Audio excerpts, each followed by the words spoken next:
Merci d'être venu ce soir. La question de Gaza a des significations beaucoup plus importantes que toutes les autres questions, toutes les autres épisodes violents dans la guerre entre les Palestiniens et Israël. D'une part, elle joue un rôle de révélateur, c'est-à-dire que ce conflit montre au grand jour des tendances qui n'étaient pas toujours claires, qui percolaient pendant des années, puis qui là, on les voit. Je ne vais pas trop en parler de ça, peut-être dans la période de questions. Cette guerre a joue un rôle de révélateur, c'est-à-dire qu'elle montre des tendances qui n'étaient pas très évidentes, mais qui aboutissent aujourd'hui et qui s'expriment aujourd'hui de façon très ouverte. Par exemple, ce que je vais appeler une guerre d'épuration ethnique ou de nettoyage ethnique a évolué et devient maintenant quelque chose presque révèle des tendances génocidaires. Je ne parlerai pas de génocide à Gaza. Les juristes disent que c'est un génocide. Moi, j'aime mieux faire des understatements que des overstatements. Donc, je dirais qu'il y a des massacres à tendance peut-être génocidaire, mais que il faut voir comment ça va évoluer. Mais ça, c'est un des éléments qui émerge et qui n'était pas très clair dans le passé. Tout ça va être clair dans ce qui va suivre. Elle signifie aussi qu'il y a un clivage énorme qui est en train de se construire maintenant entre un petit nombre de pays du Nord, pas le Nord global, et l'écrasante majorité des pays du Sud, entre le Sud global. Ce clivage est très important. Dominique de Villepin, l'ex-ambassadeur français aux Nations Unies, on a fait une très belle analyse il y a quelques jours, il y a peut-être 2 semaines, dans une émission. Il y a un autre clivage qui est en train de se produire, qui est entre les gouvernements des pays du Nord, démocratiques, dits démocratiques, qui sont démocratiques à bien des égards et qui le sont moins à d'autres égards, et leur société civile. Ce clivage, on le voit. Il y a un décalage total entre ce que les gens qui descendent dans la rue disent, sentent, expriment, et les déclarations des gens au pouvoir, des personnes qui tiennent les gouvernements, que ce soit fédéral ou provincial. C'est tout ça que je voudrais explorer, voir pourquoi ça s'exprime comme ça et d'où ça vient. Et donc, ce que je dis, c'est que c'est une guerre de 100 ans. À écouter les nouvelles, on a l'impression, ça commence toujours depuis l'attaque terroriste du Hamas le 7 octobre. Attendez, ça n'a pas commencé le 7 octobre, ça a commencé il y a 100 ans.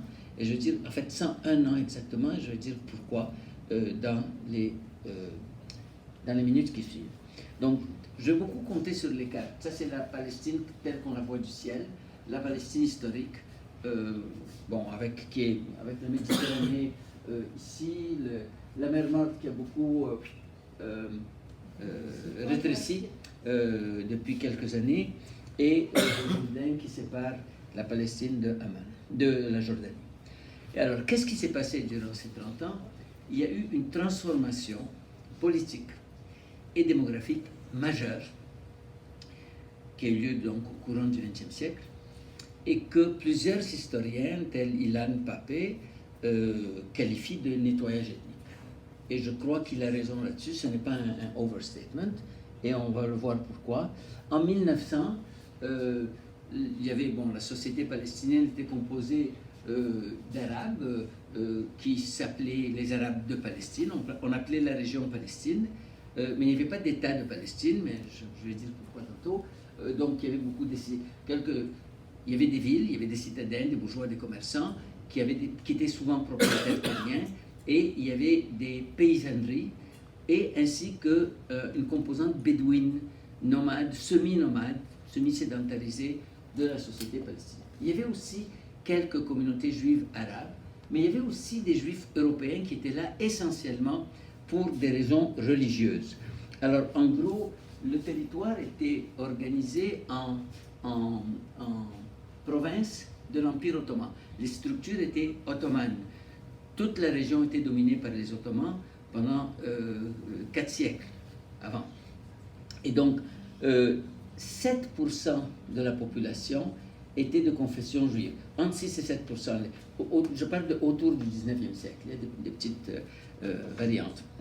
Il y avait des juifs européens en très petit nombre qui étaient là pour des raisons religieuses. Et 95 ou 94% de la population, dépendamment de si on compte que c'est 5, 6 ou 7% des personnes qui étaient juives, étaient donc des Arabes à majorité musulmane, avec un 20% de chrétiens à peu près, de chrétiens qui se disaient arabes aussi et dont la langue était l'arabe. Alors, qu'est-ce qui s'est passé durant ces 100 années, 100 et quelques années? C'est ça qui s'est passé qu'on le voit ici. La première carte, elle n'est pas dessinée, si on l'avait dessinée en 1900, elle aurait été entièrement verte, c'est-à-dire que c'était une société arabe, point, avec des petites minorités de diverses sortes. En 1946, à cause des politiques sionistes que je vais expliquer, les Juifs étaient rendus à peu près 33%, donc un tiers de la population, et ils occupaient les zones que vous voyez en blanc sur la carte. Ils habitaient là, ils ne les contrôlaient pas, c'était une terre qui était entièrement sous mandat britannique. En 1947, l'ONU décide de partitionner ce pays en 2 morceaux. Elle donne 55 à 57%, les chiffres exacts varient selon de qu'est-ce qu'on compte dans les bords. Donc autour de 55% aux immigrants juifs qui venaient d'arriver et qui formaient seulement 33% de la population. Donc les 3% d'immigrants qui venaient d'arriver, on leur donne 55% du territoire, et les 2 tiers de la population qui étaient là, on leur donne les 45% restants. Évidemment, ils refusent. Qu'est-ce qui arrive? Une guerre. Au bout de la guerre, Israël triomphe et occupe tout ce qu'on voit en blanc ici. Donc ça forme 78%. Ces pourcentages vont être très importants dans ce qui suit. Donc Israël, dans les frontières déterminées par la ligne d'armistice de 1949, contrôle ou est établi sur 78% du territoire, et 22% du territoire reste pour les Palestiniens. Aujourd'hui, en fait même dès 2000, ce qui reste aux Palestiniens est encore plus petit que la Cisjordanie et Gaza, et c'est ce processus que je veux examiner avec un certain degré de détail. Donc, je résume où est-ce qu'on en est en 2021. On en est ici. Toute cette partie est contrôlée par Israël, y compris celle-là, sauf il y a une nuance très très importante. Ces 2 zones, qui sont la Cisjordanie et Gaza, sont considérées par la communauté internationale, y compris le Canada, comme des zones occupées militairement. Et ce statut va être très important pour comprendre la suite. Alors, la question, comment on en est arrivé là? Alors, il y a en fait 4 moments très importants qui sont ceux-là. Et vous remarquez qu'aucun de ces moments n'est une date fixe, c'est une période. Pourquoi? Parce que durant cette période, de 1917 à 1922, il s'est passé des transformations qui ont été ce que j'appelle structurantes. Ça veut dire quoi structurante? Ça veut dire que des règles ont été mises, des règles de fonctionnement qui vont déterminer ce qui se passe dans les décennies qui suivent. Donc il y a la période 17-22, la période 47-49, la guerre de 67 et la période 93-95. La guerre de 67, je ne la compte pas comme un moment structurant. Pourquoi? Parce que même si Israël a contrôlé la Cisjordanie et que le contrôle militaire était effectif, le statut légal de la Cisjordanie n'a pas changé. Enfin, il a changé dans le sens que c'était devenu un territoire occupé. Mais théoriquement, c'est un territoire considéré appartenant aux Palestiniens par la communauté internationale. Alors que dans les 3 autres moments, il y a eu des transformations légales que je vais essayer d'expliquer. Donc j'avais mis tous ces détails parce que des fois les gens aiment bien recevoir le PowerPoint. Donc voilà. Alors voilà ce que je veux essayer de dire. Que ce qu'on voit est le résultat de 3 moments qui ont changé les règles du jeu. Ce qui s'est passé entre 1917 et 1922 est absolument fondamental. Peu de gens en parlent. Je vais en parler en détail. 1917, c'est la déclaration Balfour. 1922, c'est le mandat britannique sur la Palestine. Ce qui s'est passé en 47-49 est aussi crucial. Ça a changé les règles du jeu. En 47, il y a un plan de partition de l'ONU.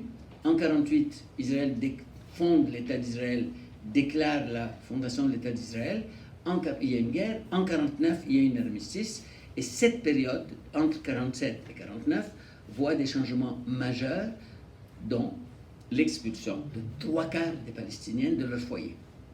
Autour de 750 000 personnes. Alors ça varie de 700 à 900, dépendamment des historiens, mais c'est autour de 750 000 personnes.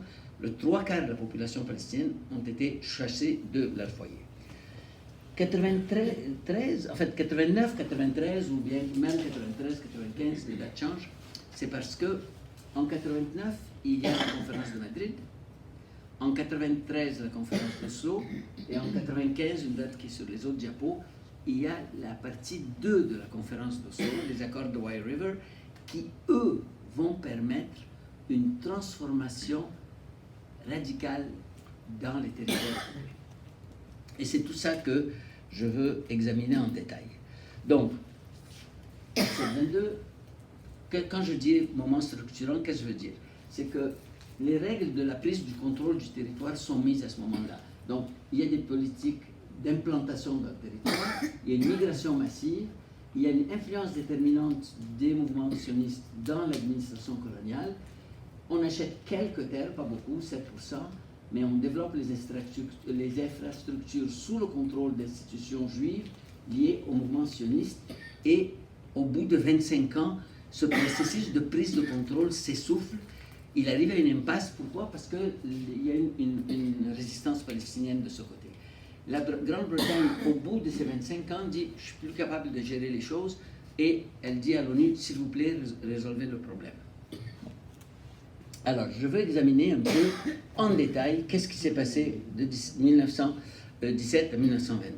Donc, je vous rappelle, la Palestine mandataire, c'est celle sur laquelle la Grande-Bretagne a eu le mandat de gérer, d'organiser. En 1900, on était 7%. Au moment du mandat britannique en 1922, les Juifs forment 13%. Il y a eu une petite immigration, mais c'est 13%, pas plus. Donc, les Palestiniens forment 87% en 1922. Et le territoire s'appelle Palestine. Et donc, il y a 2 moments clés ici. Il y a 2 moments structurants ici, 2 moments clés, je veux dire, la déclaration Balfour et le mandat britannique sur la Palestine proprement dit. Alors, que dit la déclaration Balfour? Balfour est un politicien britannique qui était ministre à l'époque, et il dit au mouvement sioniste, la Grande-Bretagne s'engage à vous aider à établir un foyer national juif. Je veux examiner un peu en détail les termes de cette déclaration. Ils sont absolument fondamentaux.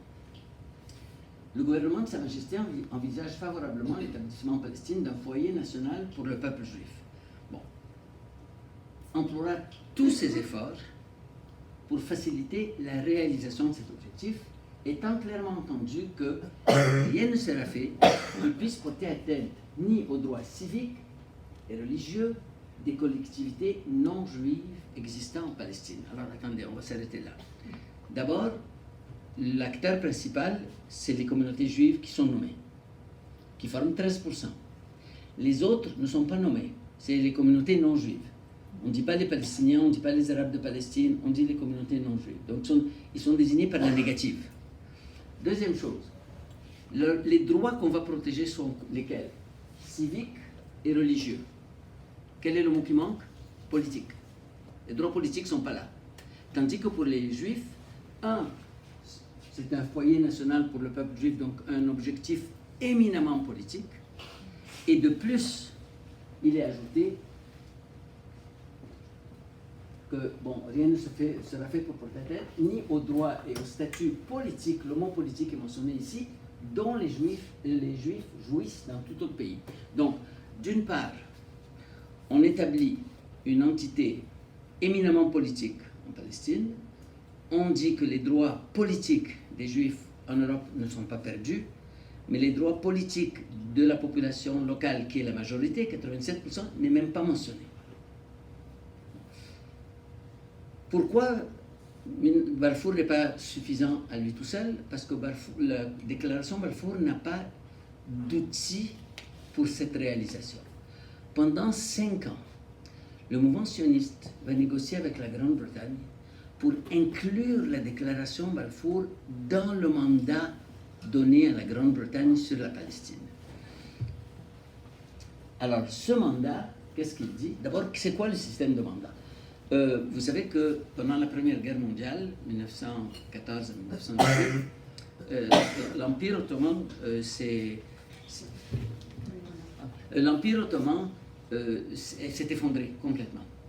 Et toute la région du Proche-Orient, y compris l'Égypte, était constituée des provinces de l'Empire ottoman, sauf l'Égypte qui avait un statut spécial parce que l'Égypte est un État depuis 4000 ans. Tandis qu'au Proche-Orient, ce n'était pas des États, c'était des provinces. La Syrie était... Et même les provinces n'étaient pas nommées par les pays qui les composent maintenant. Ce n'était pas la province de Syrie. C'était chaque grande ville était une province avec son arrière-pays. Bon. Alors, on se retrouve avec des sociétés qui ont des institutions de gouvernance pour les gouverner, qui étaient celles de l'Empire ottoman, mais qui ne sont pas des États, alors qu'elles sont devenues indépendantes. Donc, la Société des Nations invente ce système de mandat qui dit chaque puissance développée va aider l'une ou l'autre de ces régions à développer ses propres institutions politiques pour devenir un État. Et donc, il y avait beaucoup de condescendance dans ça. C'est une vision vraiment coloniale des choses. D'accord? Condescendance, un peu, nous, on est supérieur, on va vous aider et tout. Mais c'était comme ça que ça fonctionnait. Donc, on dit à la Grande-Bretagne, vous allez vous occuper de la Palestine. Sauf que tous les objectifs de la déclaration Balfour sont inclus dans le mandat. Donc, plutôt que d'aider la majorité, les 87%, à développer leurs institutions et à devenir un pays, le rôle du mandat britannique est de développer les immigrants européens qui viennent s'installer, à eux prendre le contrôle des institutions politiques et des infrastructures. Et le mandat est très clair là-dessus, très explicite. Alors il dit, par exemple, le mandataire assumera la responsabilité d'instituer dans le pays un état de choses politiques, administratives et économiques de nature à assurer l'établissement du foyer national pour le peuple juif et assurer également le développement d'institutions libres de gouvernement. Et donc, c'est clair que c'est vraiment le peuple, c'est-à-dire les immigrants juifs qui sont constitués en minorité à l'époque et qui sont encadrés par l'agence juive qui deviennent l'objet de l'intérêt premier et le groupe qu'il faut aider à se développer et à prendre le contrôle du pays. Alors, je ne vais pas aller dans le détail des autres clauses, elles sont là, mais par exemple, il est dit que si le mandataire britannique veut consulter la population, il ne va pas consulter la majorité des 87% d'Arabes palestiniens, il va consulter l'agence juive, pas les autres. Et c'est eux qui sont le vis-à-vis avec qui on discute. Et tout est mis en détail de là, dans ces choses-là. Alors, en même temps, pendant cette période, la Grande-Bretagne avait développé des liens avec les Arabes. Pourquoi elle avait développé ces liens? Parce qu'elle voulait faire tomber l'Empire ottoman, l'Empire turc. Et donc, pour faire tomber l'Empire ottoman qui contrôlait toute l'Arabie, la Grande-Bretagne a appuyé les mouvements à l'époque on pouvait les appeler séparatistes, mais d'édification nationale des Arabes. Tout le monde a entendu parler a vu probablement le film Laurence d'Arabie. Donc, il y avait des Britanniques qui se sont investis, impliqués dans la politique arabe. Ils ont aidé les Arabes à s'organiser, à lutter contre les Turcs, à chasser les Turcs, parce que ça faisait l'affaire de la Grande-Bretagne. Et pour y arriver, la Grande-Bretagne leur faisait des promesses. Dans le processus, une partie de l'élite britannique s'est mise à connaître beaucoup mieux le monde arabe. Laurence d'Arabie en était un, mais ce n'était pas le seul. Et donc, une partie de l'élite britannique n'était pas contente de la déclaration Balfour. Alors, la Chambre des Lords, qui était l'équivalent du Sénat, a fait un débat le 21 juin 1922, qui a duré au-dessus de 3 heures, dont tous les détails sont consignés dans les archives britanniques. Quand on lit ce débat, ce qui est décrit ressemble comme 2 gouttes d'eau à ce qui s'est passé dans les années 80-90 en Palestine. Que disent la Chambre, que disent les lords qui étaient dans ce débat? D'abord, la motion, la résolution qui a été présentée, c'est que la Chambre des lords devrait rejette le mandat britannique, le mandat qui est donné à la Grande-Bretagne sur la Palestine, et ils disent parce qu'il trahit il viole toutes les promesses qu'on a faites aux Arabes. Et donc, la Grande-Bretagne ne devrait pas accepter le mandat tel que formulé parce qu'il va, violer les promesses qu'on a faites, mais dans le détail du débat, il y a beaucoup plus de choses qui sont dites. Il dit aussi que ça trahit le système mandataire. Le système mandataire est supposé aider la population majoritaire à devenir autonome politiquement. Là, au lieu d'aider la population majoritaire, on aide des immigrants à venir remplacer la population majoritaire. Ils disent aussi, au lieu de... Quand on construit des institutions, les immigrants juifs européens sont privilégiés par rapport aux gens d'affaires locaux. Alors, par exemple, dans ce débat, il y a 2 exemples qui sont donnés. À un moment donné, il faut construire une chaîne, pas une chaîne, un réseau électrique. Alors, des hommes d'affaires palestiniens arrivent avec un projet de réseau électrique. Et l'agence juive arrive avec un réseau électrique, enfin pas l'agence juive elle-même, mais des hommes d'affaires européens liés à l'agence juive. Et donc, que fait la Grande-Bretagne? Elle donne le réseau aux hommes d'affaires liés à l'agence juive, pas aux Palestiniens. À un moment donné, il est question de faire une banque. Les hommes d'affaires palestiniens arrivent avec un projet. Les gens d'affaires liés à l'agence juive avec un autre projet. C'est les gens de l'agence juive qui ont le projet. La Grande-Bretagne elle-même veut, des banques anglaises veulent faire une branche locale. C'est refusé. Et c'est donné Alors tout ça s'est passé avant le mandat.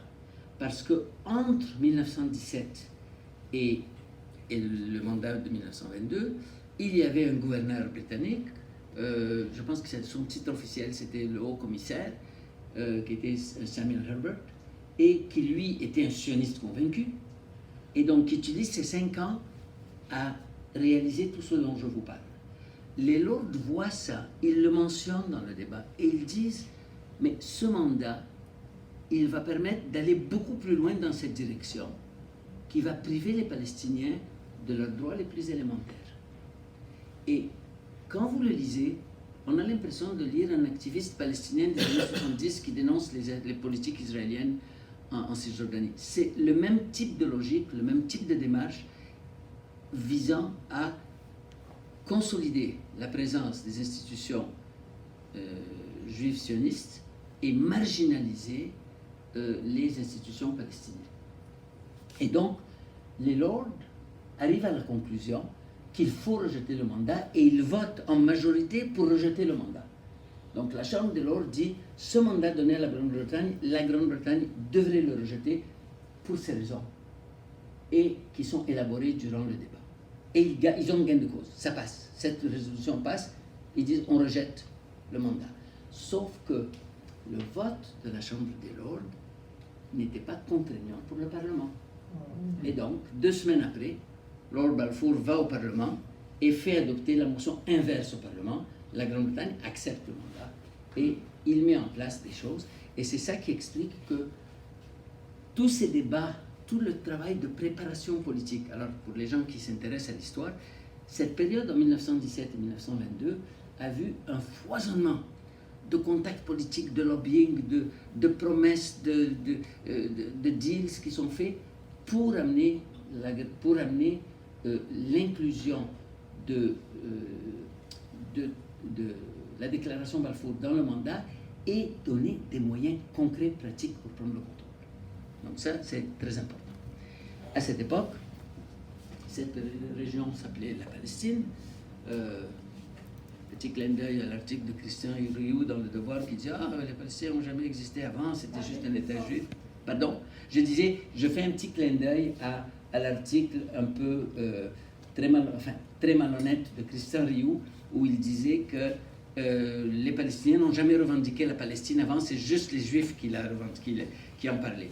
Alors ici, on voit que cette période, on parlait donc de la Palestine, il y avait le mot en hébreu parce que, à cause de la déclaration Balfour, à cause du mandat, mais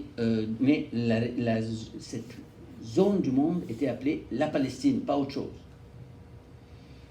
Bon, alors, avec ce mandat britannique, les conditions sont mises en place pour que la communauté juive puisse immigrer, je reformule ma phrase, pour que des Juifs européens puissent immigrer, se constituer en communauté politique, acquérir plus d'importance, et ils passent de 13% au moment du mandat en 1922 à 33% à la fin. Évidemment, il y a eu au milieu le génocide des Juifs, on appelle l'Holocauste ou la Shoah. Et ce génocide a été un élément très important pour que les communautés juives se sentent obligées d'aller ailleurs. Et donc, ça a été un facteur important. Mais quand on arrive en 1947, ce processus dont je vous ai parlé s'essouffle. Ça veut dire quoi, s'essouffle? Ça veut dire que les Palestiniens commencent à protester. Il y a eu une révolte qui a duré 3 ans, une révolte armée, de 1936 à 1939. Les Palestiniens ont pris les armes pour empêcher la réalisation de cet État d'immigrants européens qui venaient s'établir chez eux. Bon. Alors la Grande-Bretagne dit bon, je ne suis plus capable, et là la Deuxième Guerre mondiale éclate, donc la question de Palestine est mise un peu de côté. À la fin de la Deuxième Guerre mondiale, donc 39-45, on ramène le débat à l'ONU. Et ça nous amène à la deuxième période, qui est le deuxième moment structurant. Alors, où est-ce qu'on en est en 1947? On est dans une situation où les Juifs forment 33%. La Grande-Bretagne dit « je ne suis plus capable de gérer ». Elle dit à l'ONU « s'il vous plaît, trouvez une solution ». Et là, il y a 2 solutions qui sont présentées à l'ONU, pas une, 2. Une solution disait bien sûr, ce sont des immigrants qui vivent la persécution en Europe, on doit les accueillir. Non seulement on va les accueillir, mais on va faire un État binational où ils auront aussi une entité qui va les représenter à l'intérieur d'un État unique dans lequel ils seront représentés, mais où tout le monde aura les mêmes droits. Et le mouvement sioniste dit non, nous on ne va pas être incorporés dans un État, dans la société existante, on veut un État à nous tout seuls. À ce moment, l'ONU met en place un processus avec des comités préparatoires pour étudier les solutions, pour examiner les possibilités, pour les présenter à l'ONU. Et un homme politique canadien, M. Rand, j'ai oublié son prénom, qui va devenir juge par la suite, le juge Rand, qui était un type sur plein de plans progressistes. C'est lui qui a rajeuni le système de loi syndicale, toutes les lois syndicales, la formule Rand dont on parle dans le syndicat, c'est lui. Donc c'est un type plutôt progressiste. Mais qu'est-ce qu'il fait? Il s'arrange, et ça c'est documenté en détail, il s'arrange pour que la solution d'un État confédéré ne soit pas présentée à l'Assemblée générale et que seule la solution de la partition soit présentée, et les États-Unis et l'Angleterre s'activent pour tordre le bras de tous les pays nouvellement admis qui n'ont pas beaucoup de moyens, qui ont besoin de l'appui des grandes puissances, pour leur dire vous devez voter pour la partition. Et finalement, les Nations Unies, l'Assemblée générale, vote en 1947 pour la partition de la Palestine, pour donner 57% du territoire aux immigrants juifs européens, et qui ne formaient que 33%, et les 44% restants aux 2 tiers de la population. Et en plus, les meilleures terres qui étaient sur la Méditerranée aux endroits les plus stratégiques étaient données aux nouveaux immigrants, et les Palestiniens avaient la bande de Gaza, une partie très grande du désert, et cette région qu'on voit ici. Et pour Jérusalem, on propose un statut international. La résolution qui établit cette partition a pour numéro la résolution 181. Donc la résolution 181 de l'ONU qui établit que l'ONU décide qu'il va y avoir un État pour les Juifs qui va s'appeler Israël. Mais l'État n'existe pas encore. Les Arabes et les Palestiniens disent non, ça ne marche pas. Et là, il y a toutes sortes de négociations. En 1948, et il y a des bruits de guerre, là, on s'attend à une guerre. En 1948, en mai, Israël, le mouvement sioniste dit nous déclarons l'établissement de l'État d'Israël, mais il n'emploie pas le mot d'établissement, ils emploient le mot indépendance pour faire penser que l'État était déjà là et que là il devient indépendant. Alors qu'il n'y avait pas d'État avant. C'était pas l'indépendance de l'État d'Israël, c'était l'établissement de l'État d'Israël puisqu'il n'existait pas avant. Et donc, cette résolution s'appelle 181 et les Arabes la refusent. Il y a une guerre, mais déjà, avant la guerre, les milices juives font peur aux Palestiniens pour leur dire « Allez-vous-en, on va vous massacrer si vous ne partez pas ». Certains partent parce qu'on les menace avec le fusil, d'autres partent parce qu'ils ont peur parce qu'on a menacé leurs voisins. L'extrait qui suit concerne un village qui s'appelle Der Yassin. C'est arrivé en avril 1947. Donc, un mois avant la déclaration de l'État d'Israël. Et celui qui a écrit, c'est John Kimche, qui est un journaliste israélien, qui raconte qu'est-ce qui s'est passé à Der Yassin. Il dit, Der Yassin était l'un des rares villages arabes dont les habitants collaboraient de temps en temps avec l'agence juive.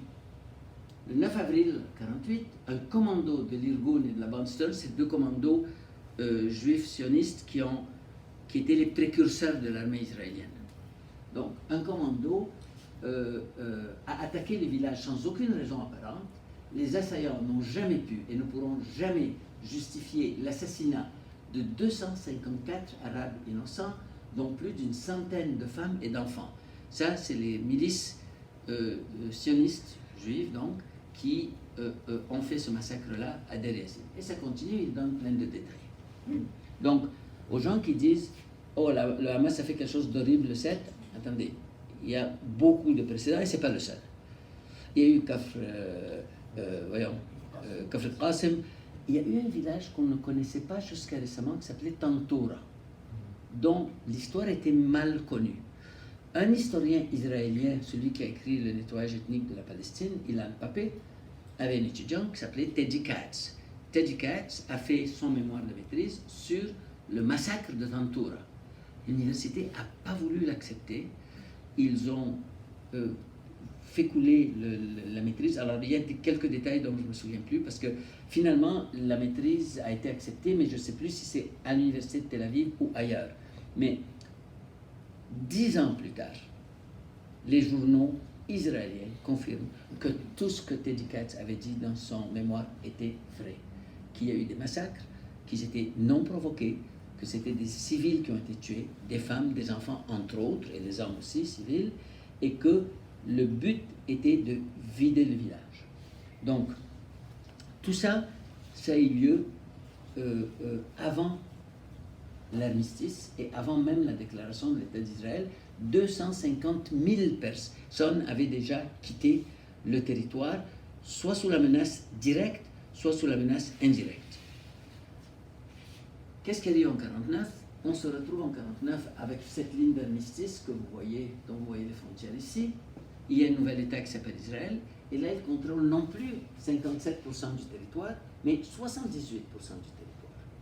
Et il y a eu entre 700 et 850 000 Palestiniens, donc à peu près le 3/4 de la population. Les chiffres varient selon les historiens. Le chiffre le plus probable est autour de 750 000 qui sont expulsés de ce territoire. Alors la propagande israélienne dit mais non, ils ne sont pas été expulsés, ils sont partis tout seuls.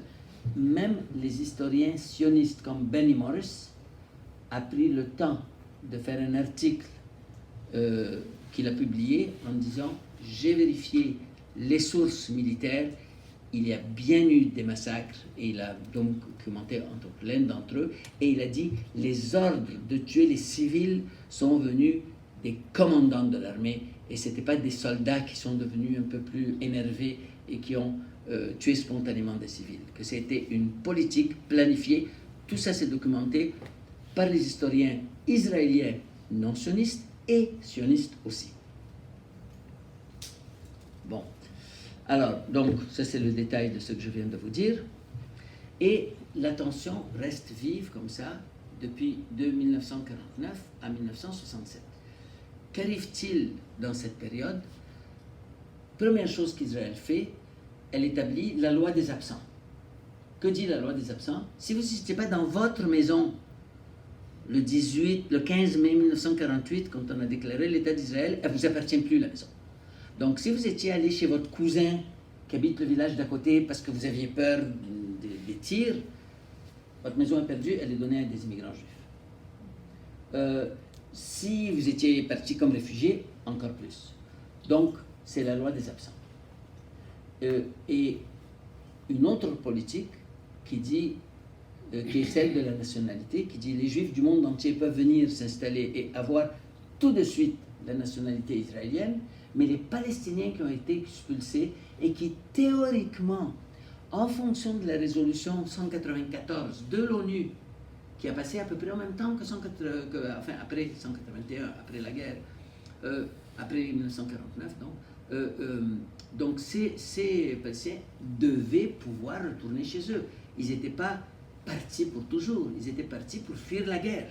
Une fois que la guerre est finie, ils peuvent retourner chez eux. Israël dit oui, on est d'accord avec la résolution, personne n'a pu rentrer chez nous. Donc tous ces réfugiés, ce sont eux qui se retrouvent à Gaza et en Cisjordanie et dans le camp de Jabalia et dans le camp de Jenin et ainsi de suite, et au Liban.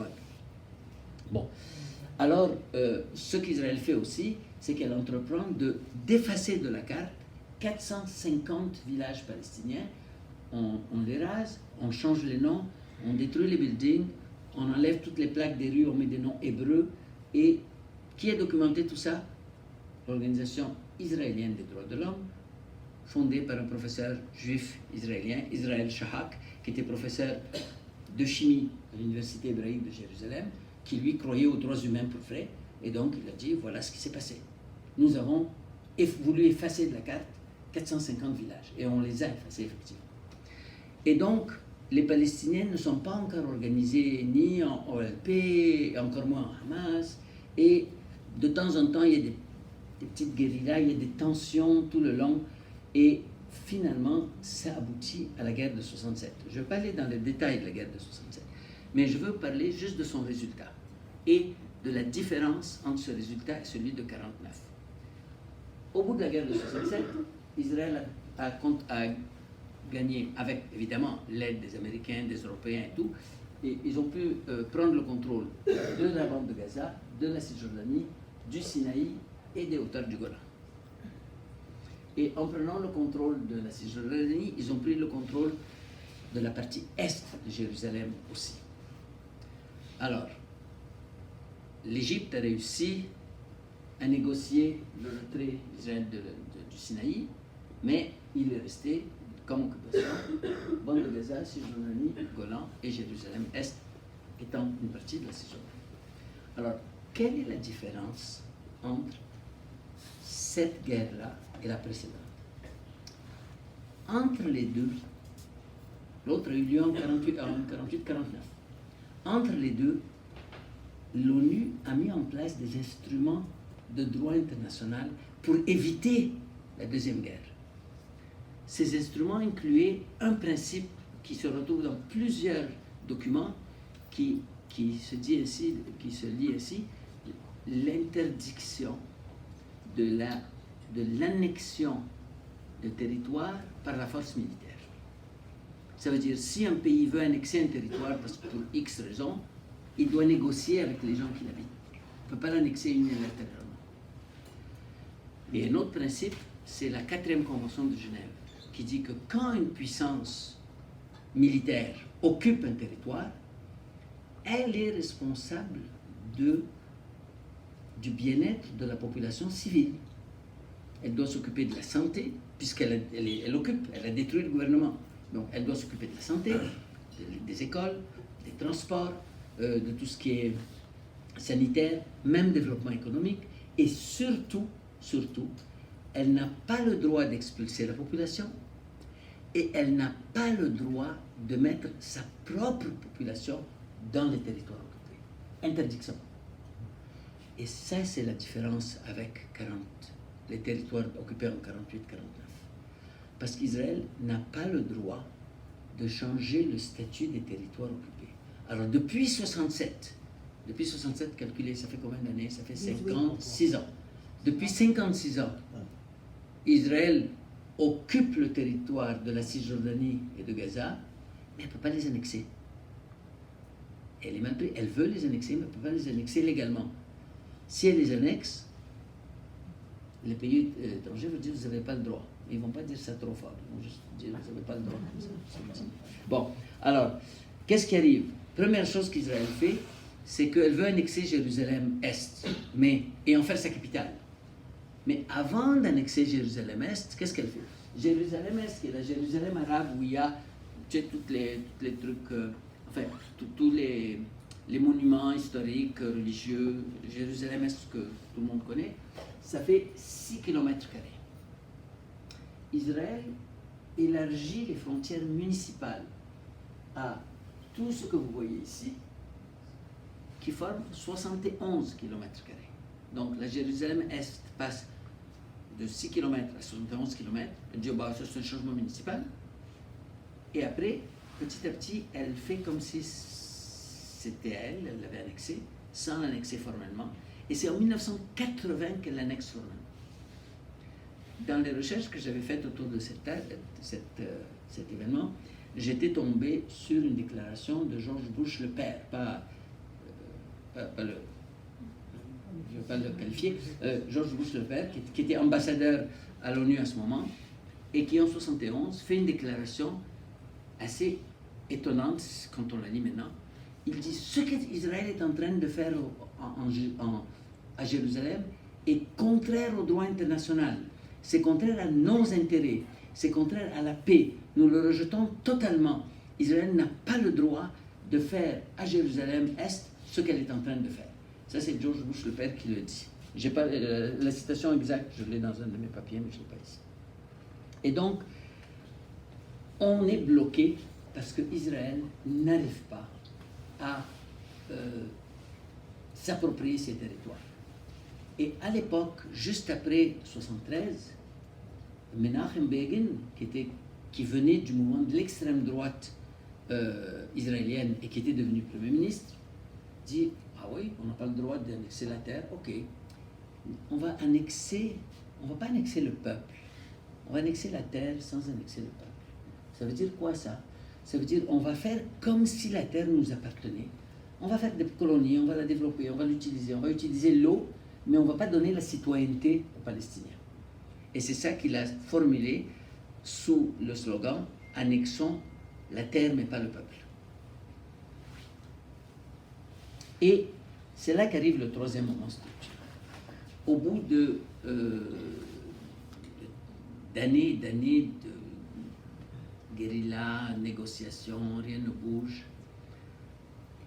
arrive dans les années 80 la première intifada. La première intifada a été très pacifique. Elle consistait à établir des infrastructures sociales en Cisjordanie et à Gaza qui allaient permettre aux Palestiniens de résister. des comités locaux de santé, de médecins, de femmes, d'agriculteurs, sur l'eau, tout. Et donc, cette première intifada commence à avoir la sympathie d'un certain nombre de pays. En même temps, depuis les années 80, le début des années 80, les pays arabes proposent qu'il y ait une conférence internationale sous l'égide de l'ONU pour régler le problème. Cette résolution de l'ONU n'a pas beaucoup d'appui au début des années 80, 82, 83, elle n'a pas beaucoup d'appui. Mais à chaque année, ils négocient, ils disent, mais c'est quoi qui vous dérange dans ce... Il y a tellement, ok, on va le changer. Et petit à petit, la résolution change de formulation. On arrive à 1989, tous les pays du monde, sauf 4, appuient l'idée d'une conférence internationale sous l'égide de l'ONU pour régler le problème. Qui sont les 4 qui refusent? Israël et les États-Unis, évidemment, et 2 micro-États du Pacifique. Donc, à toute fin pratique, Israël et les États-Unis refusent, tout le reste du monde appuie cette idée. Israël et les États-Unis ne sont pas contents de cette idée. Pourquoi? Parce que dire que quelque chose va se passer sous l'égide de l'ONU signifie que le droit international va s'appliquer. Si le droit international s'applique, Israël n'a pas le droit d'annexer le territoire. Elle n'a pas le droit de mettre ses colonies. Ils ne sont pas contents. Alors ils commencent à tirer le processus un peu en dehors de l'ONU. Ils créent le processus de Madrid. La conférence de paix de Madrid est sous l'égide quand même de la Russie, la France, la Grande-Bretagne et les États-Unis.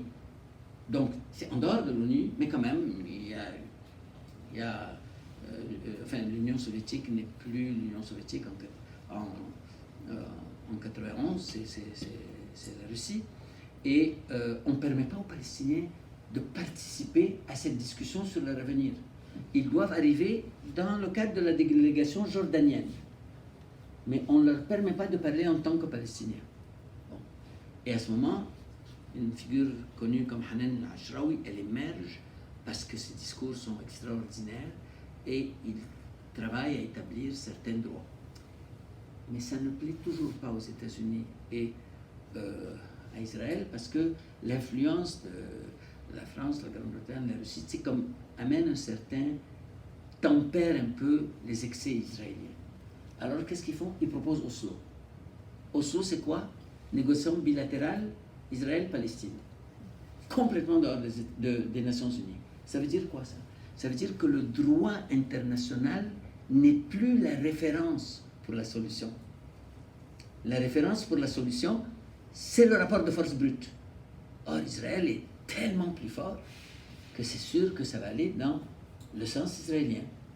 Et effectivement, si on lit le texte des accords de paix d'Oslo, les Palestiniens reconnaissent l'État israélien, mais on ne parle pas d'État palestinien.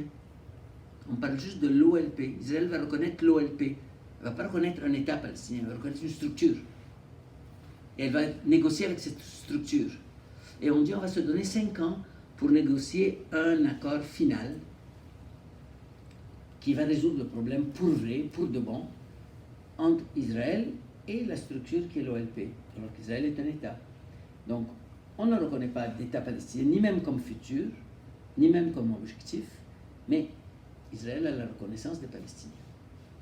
Et alors, Israël arrive avec une idée géniale. Elle dit, écoutez, il y a beaucoup d'incompréhension, de méfiance. Faisons les choses par étapes.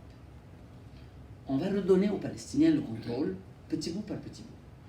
On va diviser la Cisjordanie en 3 morceaux, en 3 zones. La zone A, B et C. La zone A, c'est celle où les Palestiniens sont les plus nombreux. Ils vont, eux, s'autogérer, entièrement. Mais en réalité, leur pouvoir, ce sont ceux d'une municipalité, pas plus, pas d'un État. La zone B, c'est un pouvoir partagé entre Israël et les Palestiniens. Et la zone C, les Israéliens ont le contrôle total, mais ils disent c'est temporaire, c'est juste le temps qu'on se découvre, qu'on se connaisse, qu'on apprenne à ne pas se méfier les uns des autres et tout ça. Et le jour de la signature des accords d'Oslo sur la Maison Blanche, le 13 septembre 1993, le gouvernement travailliste, pas d'extrême droite, le gouvernement travailliste de Barak relance la colonisation des territoires occupés, commence à construire des maisons pour les colons, commence à amener plus de colons. C'était une arnaque. Un artiste a montré qu'est-ce qui arrive avec ces zones-là. Finalement, la Palestine est démantelée en 64 petits morceaux qui ne communiquent plus entre eux. L'artiste dit, ben, c'est comme un archipel au milieu de la mer. Et l'anthropologue, alors ici je détaille un peu tout ce qui s'est passé, mais je vais aller un peu plus vite. L'anthropologue israélien Jeff Halper a appelé ça une matrice de contrôle. Pourquoi? Qu'est-ce qu'Israël a fait pendant ce temps? Ils ont établi des centaines de kilomètres de routes réservées aux colons. Et ils ont mis des colonies de peuplement qu'ils ont augmentées. Pour passer de là à là, il y a des checkpoints. La route passe des fois entre une maison d'un paysan et son territoire, sa terre, qu'il ne peut plus cultiver. Des fois, il doit faire un tour de 10 km pour aller irriguer sa terre et revenir. Et à toute fin pratique, l'économie est bouclée. Jérusalem, qui était le cœur économique de la Cisjordanie, c'était vraiment le cœur économique, tout se passait là. Ben, pour voyager de Bethléem à Jérusalem, ça prenait 15 minutes. De Ramallah à Jérusalem, ça prenait aussi 15 minutes. Là, avec les checkpoints, ça prend 2 heures, si on passe. 2 heures aller, 2 heures retour. Ça paralyse complètement l'économie, les gens n'arrivent pas à travailler, ils n'arrivent pas à réaliser. Jérusalem, la partie, le cœur économique, se meurt petit à petit. Et Israël continue à faire des colonies de peuplement, prendre de force des maisons qui appartenaient à des Palestiniens, les donner à des immigrants juifs. Entre-temps, une chose sur laquelle j'ai vite passé, jusqu'en 1947, les immigrants juifs étaient avant tout européens. À partir de l'établissement de l'État d'Israël, Israël commence à recruter des immigrants juifs du monde entier, surtout des Arabes, des Juifs arabes. Donc, à ce moment, il y a des Juifs arabes et des Juifs européens, mais c'est les Juifs européens ashkénazes donc qui sont l'élite dominante dans la société. Bon, alors, évidemment, ça ne marche pas. Et donc, les négociations n'avancent pas. En 2000, les Américains disent on doit faire aboutir ces négociations. Et ils demandent au gouvernement israélien d'arriver avec des vraies solutions pour la solution à 2 États. Alors, Ehud Barak, qui était travailliste, donc supposément la gauche israélienne, arrive avec cette solution. Il dit voilà, toutes ces zones brunes, là, on va les donner aux Palestiniens. Nous, rappelez-vous, ça plus la Cisjordanie, c'est 22%.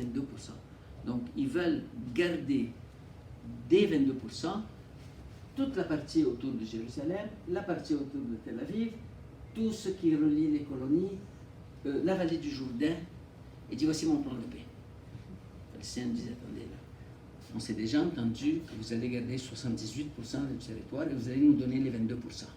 Là, vous venez négocier pour grignoter les 22%, et ce n'est pas du grignotage, c'est des gros morceaux. Alors, Clinton dit oui, les Palestiniens ont raison, il faut améliorer cette offre. Alors, il l'améliore ainsi. Il leur donne un peu plus.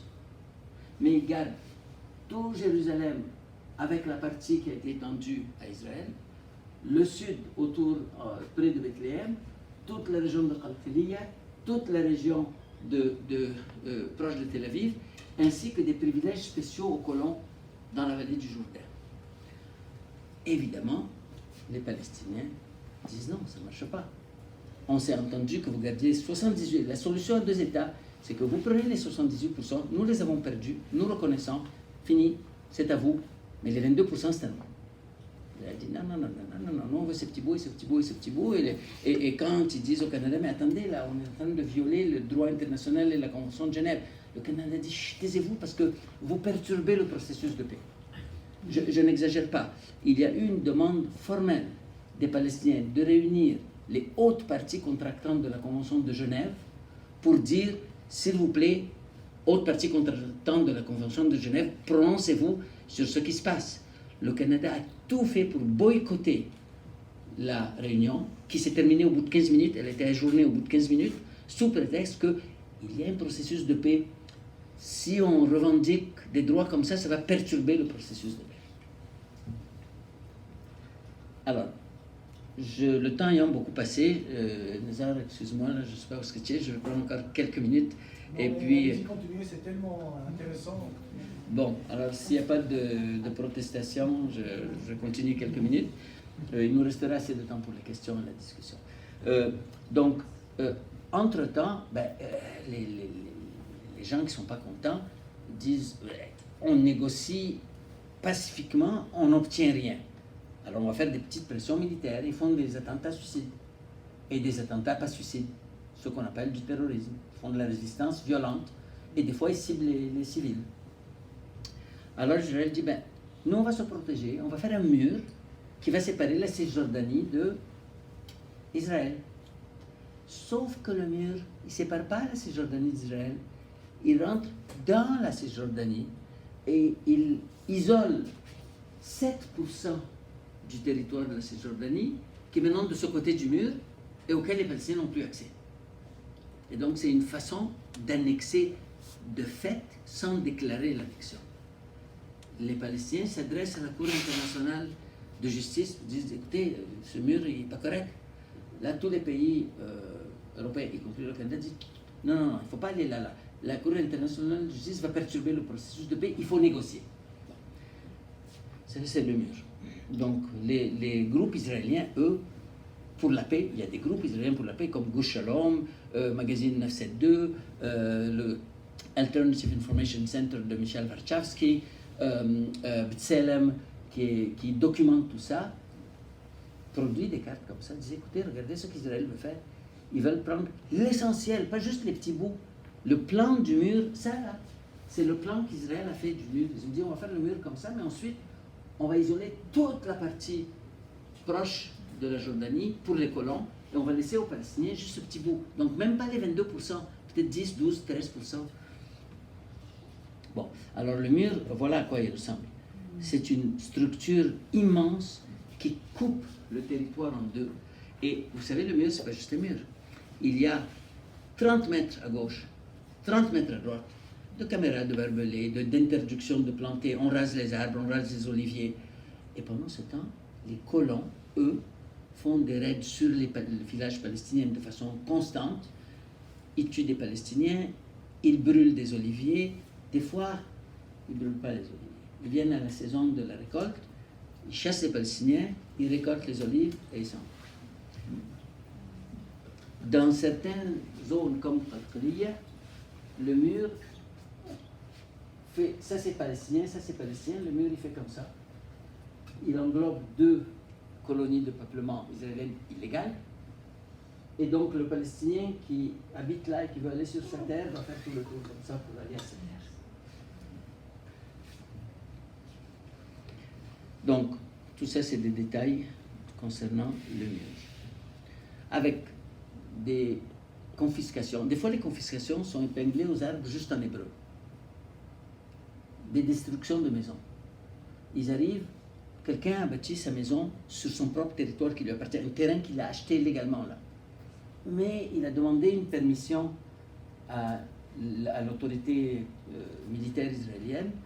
On lui a refusé la permission, on l'a demandé une deuxième fois, on l'a refusé, une troisième fois, on l'a refusé, la quatrième fois, il finit par construire sa maison. Arrive l'ordre de démolition, vous devez le démolir, et si vous ne démolissez pas votre maison vous-même, nous allons la démolir et vous charger 20 000 shekels, passer le coût d'employer des bulldozers pour la démolir. Ça, c'est le droit international. Bon, que dit la politique canadienne dans tout ça? Si on regarde la politique officielle canadienne, tout ce que vous avez à faire pour ça, vous écrivez ministère des Affaires extérieures du Canada, processus de paix. Vous allez tomber sur cette page. Alors, c'est quoi les chapitres de cette page? Première chose, appui en faveur d'Israël et de sa sécurité. Numéro 1, le Canada, Israël est le plus grand allié, nous appuyons sa sécurité. Donc, l'idée que Israël est en posture de défense. Alors, je vais revenir sur cette question quand je vais voir le reste.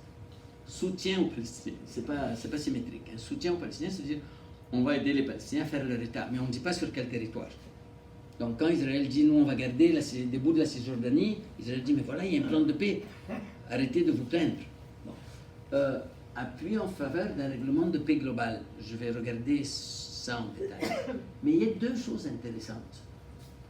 Statut de Jérusalem et territoire et colonie de peuplement. Alors, que dit le Canada?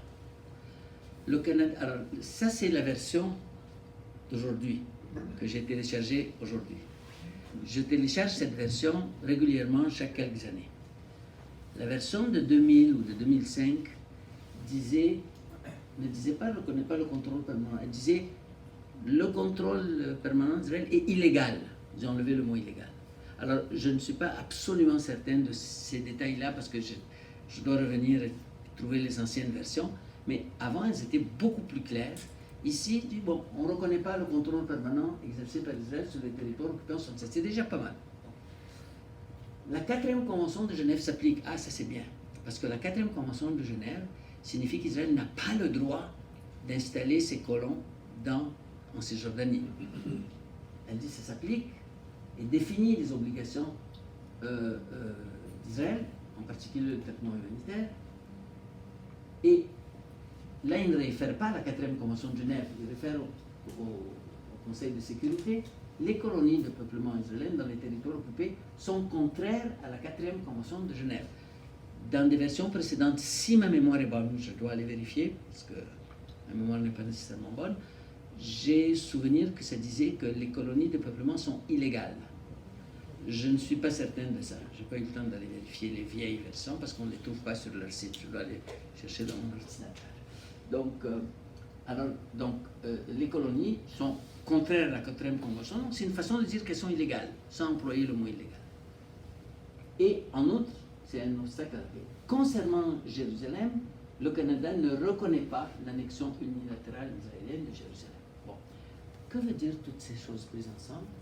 Que Israël est en posture d'occupation militaire et que les actions sont illégales. Ça veut dire qu'Israël est l'agresseur.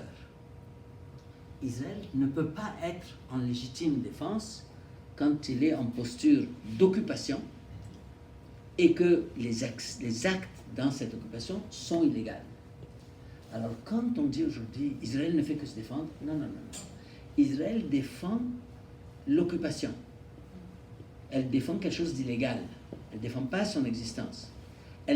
C'est contradictoire dans les termes de dire qu'Israël est une puissance militaire occupante et qu'elle est en posture d'autodéfense. Ça marche pas ensemble. Alors, pour le Canada, c'est très bien intentionné, c'est la vertu en personne. Le Canada souscrit sans réserve à l'objectif d'une paix globale, juste et durable, et à la création d'un État palestinien coexistant avec Israël dans la paix et la sécurité. Ils ne disent pas sur les territoires occupés, ni sur l'entièreté des territoires occupés. Ils disent un État palestinien. Bon. Après, ils vont aller dire, oui, mais ce petit bout, vous pouvez bien le donner à Israël.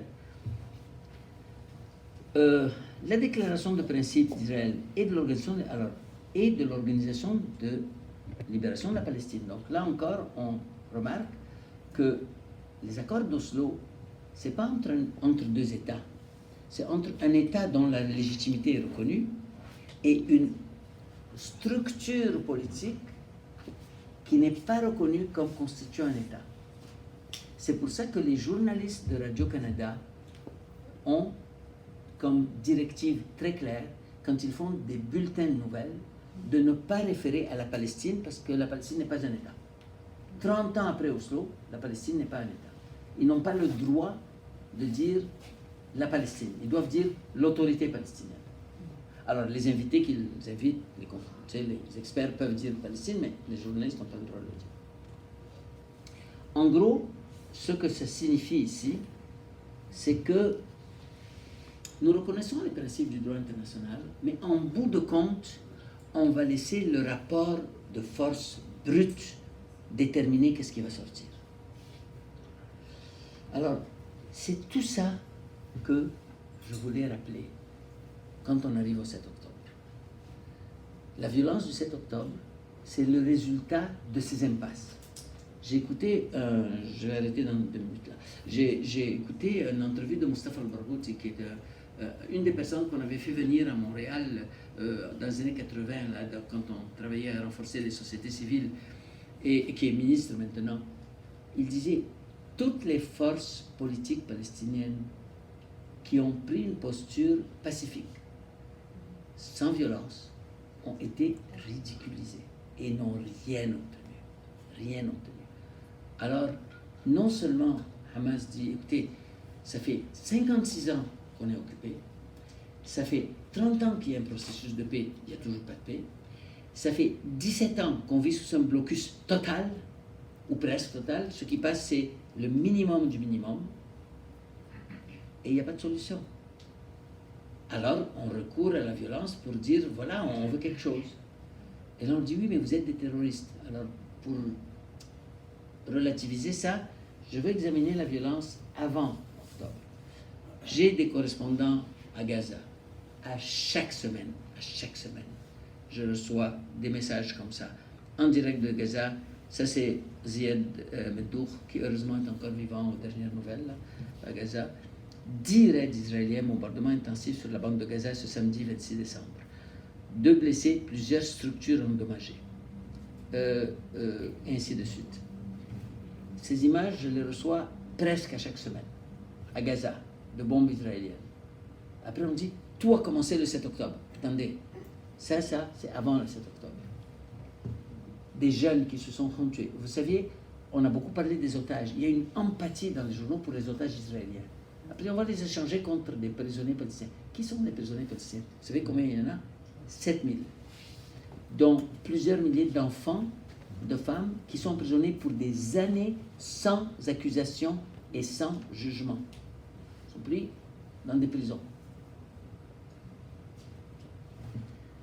L'ONU a compilé des statistiques. Durant les années 2008 à 2020, durant ces 12 années, il y a eu 251 Israéliens tués et 5590 Palestiniens tués. En plus des blessés. Les blessés, c'est les colonnes rouges. Okay. En plus des infrastructures qui sont détruites. Vous avez tous vu les images de Gaza. Moi, j'ai arrêté de les regarder. J'ai besoin de garder ma santé mentale. Mais les destructions de structures sont horribles. Les gens qui sont tués sous les décombres, c'est des choses horribles à voir. Mais tout ça, ça se passait régulièrement avant le 7 octobre. Mais c'était les Palestiniens qui étaient les victimes. Donc personne ne s'émeuvait. Mais il y a une autre raison technique. C'est que souvent, ces attaques se faisaient une à la fois. Donc, il n'y avait pas de quoi faire la une de tous les journaux. Et il y a d'autres éléments de distorsion dans les médias que, si vous voulez, on en parlera dans les questions. Et là, je voulais juste vous montrer rapidement quelques images. Vous voyez, les bulldozers détruisant des maisons. Hein? Des gros bulldozers qui arrivent, détruisent une maison parce qu'elle n'a pas de permis. Ou bien, s'il y a quelqu'un qui a été soupçonné d'avoir fait un acte terroriste, d'avoir jeté des pierres, on vient détruire la maison de toute sa famille. Ça arrive tout le temps. Les checkpoints. Les checkpoints, des fois, on ne check rien. Tout ce qu'on fait dans les checkpoints, c'est qu'on empêche les voitures de passer et les patients doivent descendre, porter leurs valises. S'ils sont malades, il faut qu'on porte les malades sur les épaules. On marche 100, 200 mètres, puis on reprend un taxi de l'autre côté. C'est des buts vexatoires, d'humiliation, de ralentissement de l'économie. Des images qui en disent long. Celle-là est très importante parce que Israël accuse le Hamas d'utiliser des boucliers humains. Ça, c'était régulier. Quand l'armée israélienne voulait patrouiller la Cisjordanie, ils attrapaient un enfant palestinien, le premier qu'ils trouvaient, ils l'attachaient sur le début de la Jeep et là, ils allaient patrouiller. Comme ça, si les Palestiniens tirent, ben, ils vont tirer sur un Palestinien d'abord. Et donc, Israël utilisait les enfants comme boucliers humains de façon systématique et planifiée. Et ils accusent le Hamas de faire ça. La peur. Imaginez tous ces enfants qui sont pointés comme ça au bout du fusil par des soldats israéliens. Qu'est-ce qu'ils vont devenir quand ils sont plus grands? un Palestinien qui voit sa maison détruite, les gens qui doivent traverser aux checkpoints comme une cage à poules, l'humiliation, on prend un homme, on le fouille à nu au milieu de la rue. Et pendant ce temps, on apprend aux petits-enfants juifs dans les colonies à tirer, à manier les armes, et ils sont bien contents de le faire, et on accuse le Hamas de lui mobiliser les enfants, alors que ça se passe de ce côté. Qu'est-ce qui va se passer à partir de maintenant? C'est une violence sans limite pour punir la population, une tentative d'occuper de façon permanente au moins le nord de Gaza. Donc c'est une continuation de la guerre d'épuration ethnique. Les Palestiniens n'ont pas voulu traverser vers l'Égypte. Pourquoi? Ils savent que s'ils traversent, ils ne vont pas revenir. C'est l'expérience de 47-49 qui leur revient à la tête. Des gens qui d'habitude sont très critiques du gouvernement de Sisi en Égypte disent heureusement qu'il n'a pas permis l'ouverture de la frontière pour que les Palestiniens s'échappent, parce que ça aurait été une épuration ethnique additionnelle. Et la quantité de gens qu'on tue, il y a des juristes qui qualifient ça de génocide. Je ne sais pas s'ils ont raison, peut-être qu'ils ont raison. Moi, je vois que c'est un massacre à grande échelle. Je crois que c'est des tendances génocidaires qui sont la suite logique de l'épuration ethnique. C'est-à-dire, voilà, on veut faire une épuration ethnique, mais on vous aime et on aimerait bien faire la paix avec vous et que vous acceptiez l'épuration ethnique gentiment. Et si vous ne l'acceptez pas et que vous résistez, là vous êtes des terroristes, là on a le droit de vous tuer. Donc la suite logique d'une épuration ethnique que les Palestiniens refusent, c'est les massacres, c'est les tendances génocidaires. Parce que les Palestiniens ne vont pas accepter de se faire expulser avec le sourire. Voilà.